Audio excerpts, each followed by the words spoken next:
Over the past few months, at the height of the pandemic and as protests demanding racial justice continue nationwide, several major oil and gas infrastructure projects have either been canceled or hit major stumbling blocks. That's really important for movements around public health, racial justice, and environmental conservation. Major oil and gas pipelines are typically in rural areas, and they're in communities that are low income and have a history of extraction or other industrial projects. They're often routed through places where Black and Indigenous people live. So in July, the Atlantic Coast Pipeline was canceled. The Dakota Access Pipeline's fate is in limbo due to court battles. A permit for the Mountain Valley Pipeline extension was rejected by North Carolina regulators. People living in rural communities where these were proposed have spent years working to stop them from being built. They've written op-eds for newspapers, filed lawsuits, organized protests and meetings and fundraisers. Some of them camped out in trees for weeks on end. Others learned how to monitor construction to ensure environmental damage was reported. I spoke to Belinda Joyner, an activist in Northampton County who fought the Atlantic Coast Pipeline, Becky Crabtree, a retired teacher and activist in West Virginia who has protested the Mountain Valley Pipeline, and Greg Biepert, who is a senior attorney for the Southern Environmental Law Center. The Atlantic Coast Pipeline may be done, but all of the people I've talked to know that it won't be the last fossil fuel industry project proposed in rural America. For 200 years, West Virginia, Appalachia generally, has been pillaged by out-of-state profit-making companies. First it was logging. It may have been furs before then, but logging for sure. The railroads, mining. Now it's pipelines. So you need to fight. And once your mindset is to fight these unfair pipelines, the next thing you got to do is include everybody. And with people realizing that,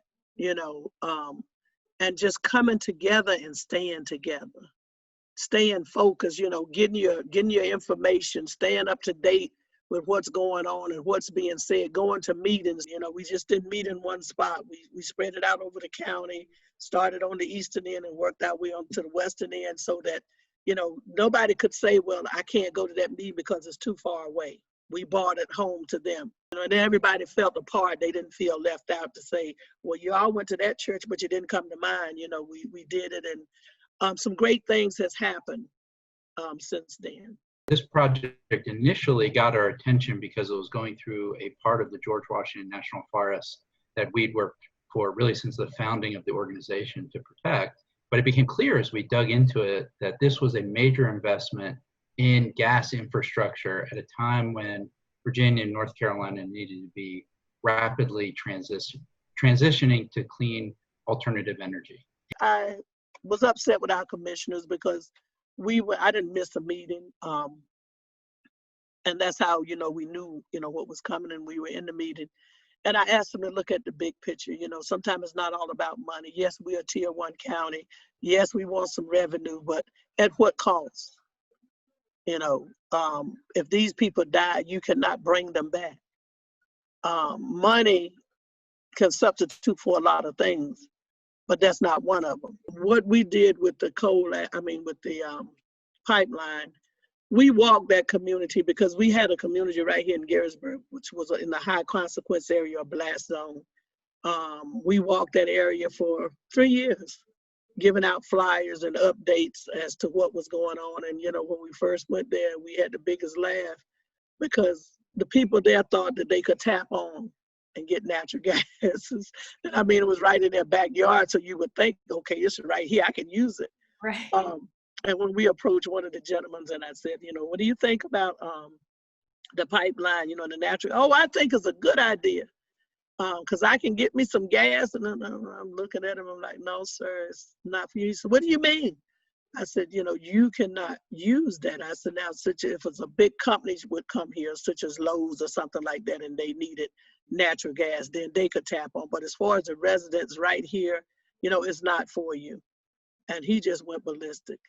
And I think that was an eye-opener for him because a lot of them thought that they would be able to tap on and get natural gas since it was right there in their backyards.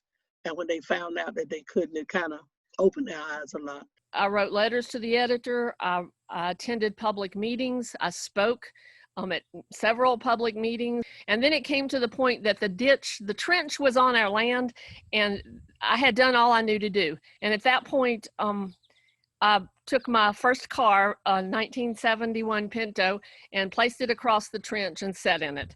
And it wasn't a big protest, but it was my protest. And only a half day's work was lost, but I think it made a point. They put the route through the steepest mountains, some of the steepest mountains in the area, protected federal lands, endangered species habitat, historic African American and Native American communities.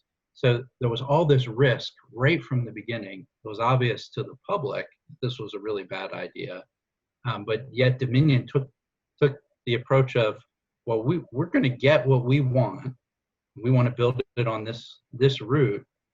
And then when it came to permitting, the company put pressure on the agencies to cut corners, and we were handed a very compelling story to tell the Court of Appeals as it reviewed these permits. It's just an awesome feeling, because so many people said that it couldn't be done. You can't stop that. They are too big. They got too much money. But with believing in the cause, believing in what you're fighting for, and having a group of people that share that same sentiment, the dedication, it's just so many people. When I think about the tree huggers who, spent weeks and months, as long as they could, in the tree to keep them from cutting it, that's dedication.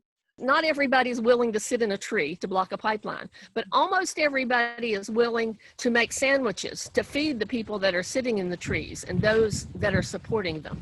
So you got to know the facts and not back down on the facts. And when you're talking to people, often they don't know the facts. They know what the pipeline company has told them. They know that Cousin Joe has a job, he's working security, and he is making a whole bunch of money. They don't realize it's going to be short term. And the kids here, one of my special gripes is kids who have dropped out of school to work security or to be flagmen for the pipeline, and they count that in local jobs. We've lost teachers in their third year of college. We've lost nurses in their second year of college because they were lured by big money to go hold the flag. They get laid off as soon as the pipeline moves to another section. We've worked on high profile things before, but this, at least in my experience, I've never been involved with a project that attracted this much public attention, and for so long. So people, what was really amazing was the grassroots opposition to the Atlantic Coast Pipeline started in 2014 and never let up all the way through July 5th when the project was canceled.